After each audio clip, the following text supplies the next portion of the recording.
नमस्कार दोस्तों, मैं राहुल सिंह राजावत स्वागत करता हूं आपका मेरे यूट्यूब चैनल पर।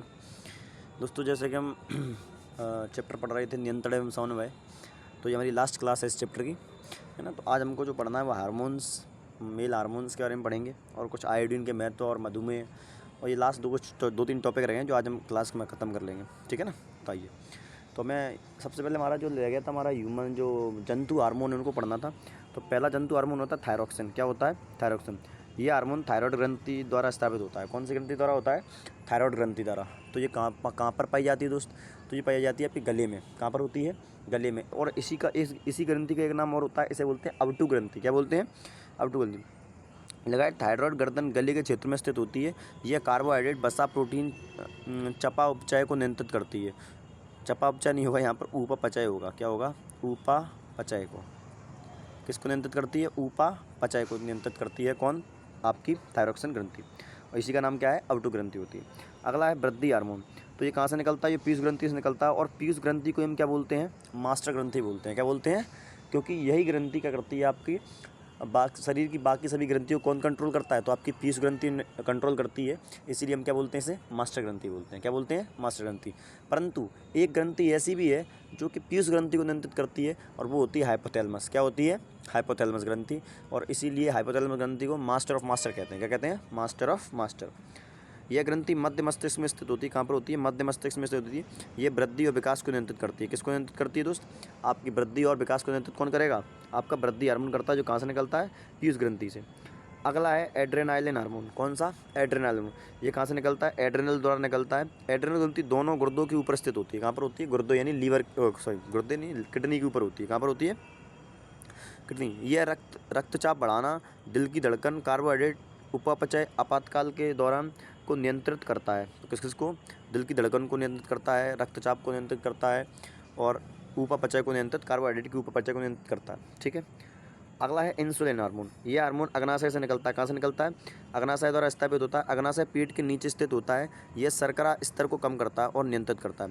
किसके को? ब्लड शुगर को कंट्रोल करता है। याद रखना, इसी हार्मोन की कमी से, यानी इंसुलिन हार्मोन की कमी से ही आपके शरीर के अंदर मधुमेह रोग होता है। कौन सा होता है?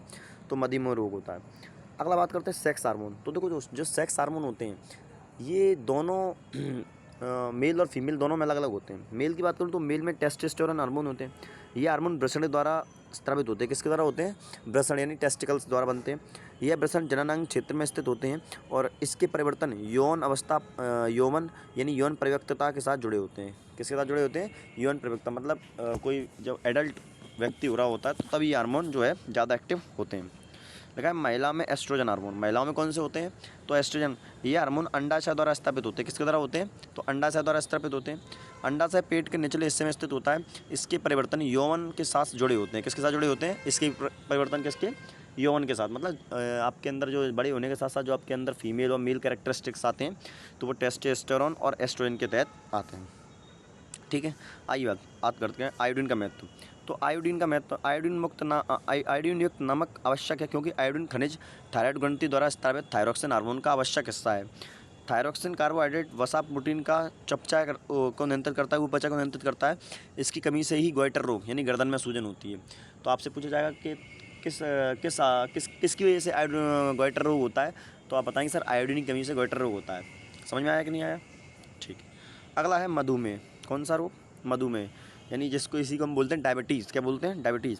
मधुमेह एक ऐसी बीमारी जिसमें रक्त शर्करा का स्तर बढ़ जाता है, यानी आपके अंदर ब्लड के अंदर शुगर की मात्रा जो है बढ़ जाती है। मधुमेह का कारण क्या होता है? ये रोग अग्नाशय द्वारा स्रावित इंसुलिन हार्मोन की कमी के कारण होता है। कि जब आपके शरीर में क्या हो, इंसुलिन हार्मोन कम निकले, तब कौन सा रोग आपको होता है? तो आपको मधुमेह रोग होता है, और जो रक्त शर्करा के स्तर को नियंत्रित करने के लिए जिम्मेदार होता है। ठीक है। मधुमेह का उपचार क्या है? इंसुलिन हार्मोन के इंजेक्शन मधुमेह के उपचार में मदद करते हैं। तो आपको समय समय पर क्या लगाने पड़ते हैं? इंसुलिन के इंजेक्शन लगवाने पड़ते हैं। लिखा है फीडबैक तंत्र क्या होता है? देखो, फीडबैक तंत्र कुछ नहीं, ये वो तंत्र होता है, हार्मोन की अधिकता या कमी हमारे शरीर में हानिकारक प्रभाव डालती है। फीडबैक तंत्र ये सुनिश्चित करता है कि हार्मोन सही मात्रा में सही समय पर स्थापित हों, है ना। मतलब फीडबैक तंत्र क्या होता है? ये इस चीज़ को देखते हैं कि जो हार्मोन है वो कम निकल रहे हैं, ज़्यादा निकल रहे हैं। अगर कम निकल रहे हैं तो है उस पर ध्यान देना।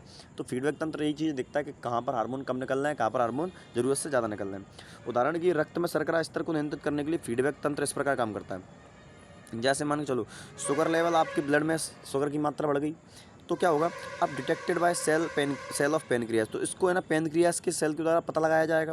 फिर सिंथेसिस ऑफ इंसुलिन, इसके बाद आपके शरीर में इंसुलिन बनाया, इंसुलिन हार्मोन बनाने के लिए उत्तेजित करेगा किसको, आपकी जो कौन सी ग्रंथि होती है जो इंसुलिन हार्मोन बनाती है, आप बताएंगे अभी हम ऊपर पढ़ के आए थे कौन सी ग्रंथि, जो अग्नाशय ग्रंथि वो इंसुलिन हार्मोन बनाती है।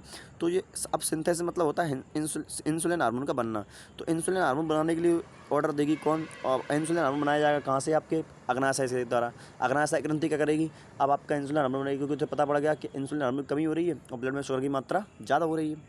अब क्या होगा, ब्लड शुगर लेवल फॉल, इससे क्या होगा, अब ब्लड शुगर लेवल जो है आपका वो धीरे धीरे गिरने लगेगा, कम हो जाएगा। स्टॉप सिक्रेटिंग मोर इंसुलिन, और जैसे ही ब्लड की शुगर की मात्रा ब्लड में नॉर्मल हो जाएगी, ऐसे ही उसके बाद क्या होगा, आपका जो इंसुलिन हार्मोन है वो बनना कम हो जाएगा, यानी अग्नाशय ग्रंथि इंसुलिन हार्मोन को बनाना कम कर देगी। ठीक है ना दोस्त, तो ये था आपका चैप्टर, इसी के साथ आपका नियंत्रण एवं समन्वय चैप्टर समाप्त होता है। मिलते हैं किसी और चैप्टर के साथ, धन्यवाद।